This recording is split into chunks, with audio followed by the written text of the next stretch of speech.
ব্রজ গোপীগণ ব্রজ গোপীদের মনোভাব কারিগণ তার কেন নয়। তাই না যেই মহা রাসলীলা করতে আসলে দাঁড়িয়েছি প্রকৃত পক্ষে রাস কাহাকে বলে আজ পর্যন্ত আমি তাই জানলাম না। রাসলীলা করতে তাকে অনেকে বলে এখন অনেকে বলতে পারে হ্যাঁ বাবা তাহলে তোমার সাহস তো ভারী বন্ধ।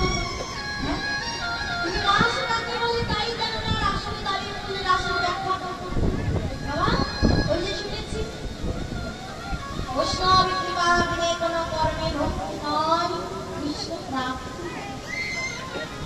বললেন হেন কৃষ্ণ প্রাপ্তি অনেকে দূরে রহুন সংসার না যায় হয়।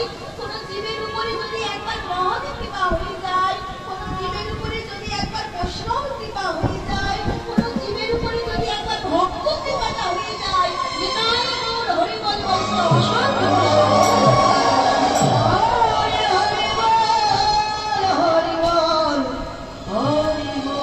তাই মা আজ মধুময় মধুর বৃন্দাবন ধামে সকল ভক্তির চরণ ধুলি করে কাম্য।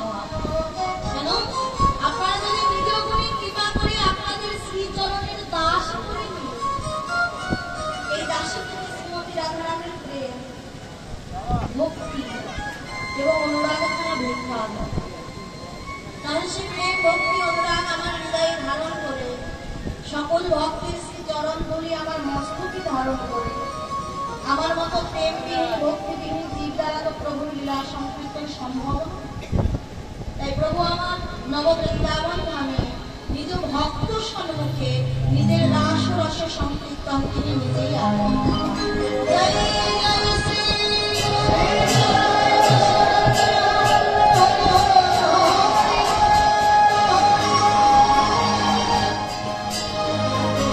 বৃন্দাবন